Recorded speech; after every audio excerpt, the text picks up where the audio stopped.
دستار بندی ہو رہی ہے. دوستو ہمارے خلاف فتح کتنی تنگ ہوتی جا رہی ہے.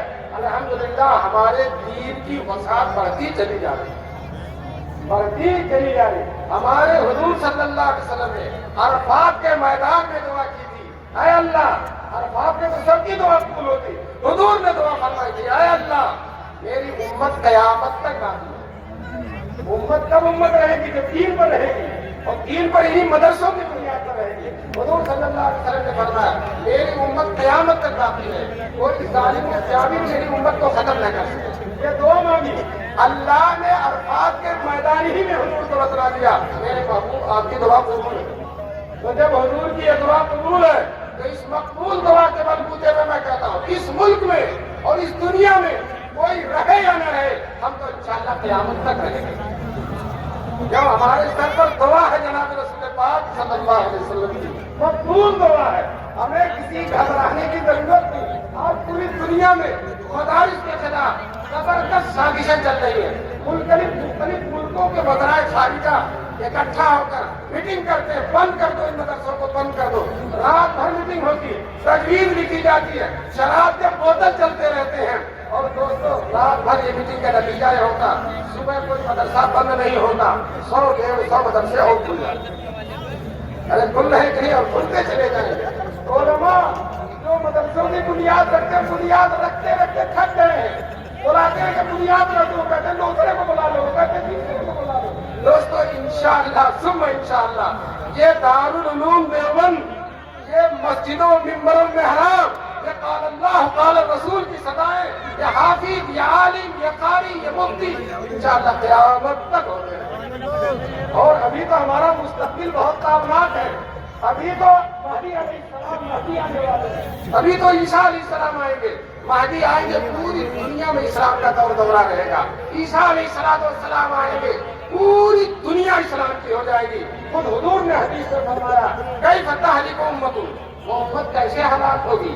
حضور فرماتے ہیں وہ امت کیسے انا اول ہوا، جس کے شروع میں میں ہوں. وہ مہدی اوسط ہوا، جس کے درمیان میں مہدی ہے. وہ عیسیٰ آخر ہوا، اور جس کے آخر میں عیسیٰ.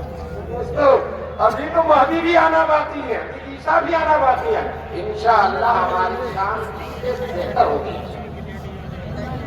اللہ تعالیٰ ان مدرسوں کو اسی طرح سے سرسبز و شاداب رکھے. اور یاد رکھو انشاءاللہ ثم انشاءاللہ یہ سارے مدرسے، ابھی تو لاک ڈاؤن لگا تھا، لاک ڈاؤن میں آپ سوچ نہیں سکتے تھے کہ اتنا بڑا جلسہ ہوگا. سوچ سکتے تھے مسجد میں جانا دشوار تھا، اتنا شاندار جلسہ ہو گیا. آئندہ سال اس سے بھی زیادہ شاندار ہوگا انشاءاللہ. اور جو ہے اتنے حافظ ہوئے، آئندہ سال اس سے بھی زیادہ حافظ ہوئے. ہمیں مٹانے والے کون ہیں؟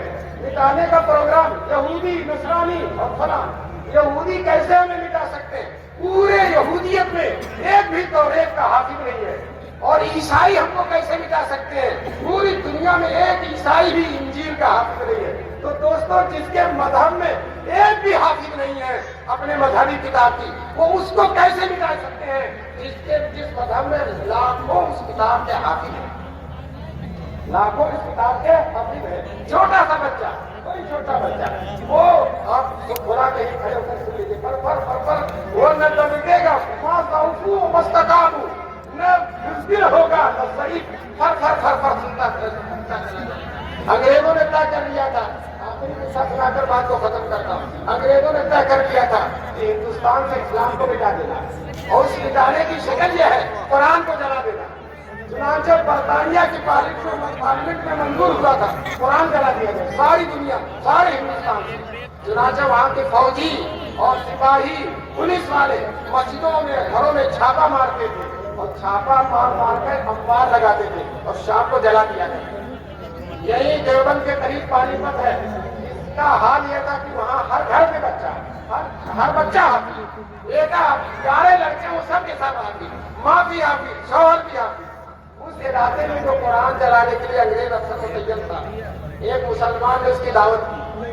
جب دعوت کھا چکا تو مسلمان نے کہا ہمارے یہاں دستور ہے کوئی معزز مہمان آتا تو ہم اس کو قرآن سناتے. تم سنو گے؟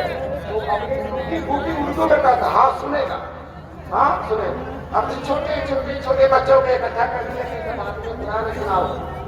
سنو، ایک بچے سے کہتا پڑھو بیچ میں پارا سے، وہ ہم اللہ بسم اللہ کہہ کے فرفر پڑھتا شروع کر دیتا، وہ پڑھتا جا رہا اور اپڈیٹ پڑھتا جا رہا، میں اسی قرآن کو جلانے کے لیے متعین ہوں اور میرے ہی سامنے قرآن پڑھا جا رہا، اس نے اپنا روپ ڈالنے کے لیے کہا بچے غلط پڑھتے ہو، تو بچہ سیدھا تار کے کہتا جتنا تم غلط کہتے ہو میں صحیح پڑھتا ہوں۔ دوسرا بچہ بول پڑا، تیسرا بچہ، سارے کے سارے بول پڑے چچا تم غلط ہوتے ہوئے صحیح پڑھتا، چچا کی تو حالت خراب ہو گئی۔ اس نے یہ کہا کہ میں قرآن کے نسخوں کو تو جلا سکتا ہوں، ان معصوم سینوں سے میں قرآن کو کیسے ختم کر سکتا ہوں؟ اسی دن سے وہ قرآن ختم ہو گیا۔ حضور کو جب اللہ نے قرآن دیا، مسلم شریف کی روایت ہے، حضور سے اللہ نے فرمایا میں ایسی کتاب دوں گا آپ کو، ایسی کتاب آپ پر اتاروں گا جس کو کوئی پانی دھل نہیں سکتا، کوئی پانی دھل نہیں سکتا، کوئی آگ جلا نہیں سکتی، جس کو سوتا سوتا بھی پڑھے گا اور جاگتا ہوا بھی پڑھے گا۔ قرآن کی خصوصیت ہے سونے والا بھی پڑھتا، جو پکے حافظ ہوتے ہیں وہ سوئے رہتے ہیں اور اسی کو پڑھتے دو سگے بھائی تھے، دونوں حافظ تھے، ایک جاننا وہ ایک کس طرح اور ایک سنتا تھا ایک سناتا تھا، دونوں سوتے تھے۔ اب وہ غلطی اگر ہو جاتی تو یہ جاگ کر اسے ٹوک دیتا، وہ صحیح کر دیتا، پھر یہ بھی سو جاتا وہ بھی سو جاتا۔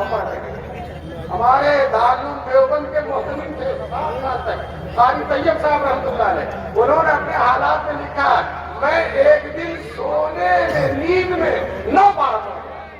دوستوں جو قرآن بیداری میں بھی پڑھا جاتا ہے اور نیند میں بھی پڑھا جا سکتا ہے، دوستوں وہ قرآن لایا نہیں جا سکتا۔ بہرحال میں نے بات کو لمبی کر کے اتنا ارادہ نہیں تھا اور مجھے امید بھی نہیں تھی کہ آپ لوگ چپ ہو جائیں گے، لیکن آپ لوگ چپ ہو گئے تو میرا بیان چلتا رہا، ورنہ اگر آپ شور مچاتے تو آگے ہی پر میں بیان ختم کر دیتا۔ بہرحال میں آپ حضرات کو مبارکباد بھی دیتا ہوں، یہ میرے بزرگ مولانا ایوب صاحب، مولانا یامین صاحب، مولانا عبدالقدیم صاحب کو بہت حضرات یہ حضرات تشریف فرما ہے، ان حضرات کی موجودگی میں میں ابھی آج دارالعلوم دیوبند میں کچھ جلسہ تھا، مغرب سے عشاء تک اس جلسے میں شریک ہو گئے اور انعام میں نے اپنے ہاتھوں تقسیم کیا اور بھی سنائی، اور اس کے بعد وہاں سے چلا اور یہاں پہنچ گیا اور ماشاءاللہ آپ کی خدمت میں حاضری بھی ہو گئی اور آپ کی زیارت اور ملاقات بھی ہو گئی۔ اللہ تبارک تعالیٰ اس مجلس کو قبول فرمائے۔ وآخر دعوانا ان الحمدللہ رب العالمین۔ جزاکم اللہ خیر الجزاء فی الدنیا والآخرہ۔ ہم حضرت والا کے بے حد ممنون و مشکور ہیں۔ حضرت نے اپنا انتہائی قیمتی وقت ہمیں عطا فرمایا، ہم تہہ دل سے، دل کی گہرائیوں سے ارباب جامعہ، اساتذہ جامعہ کی جانب سے حضرت والا کا استقبال کرتے ہیں اور حضرت والا کا شکریہ ادا کرتے ہیں۔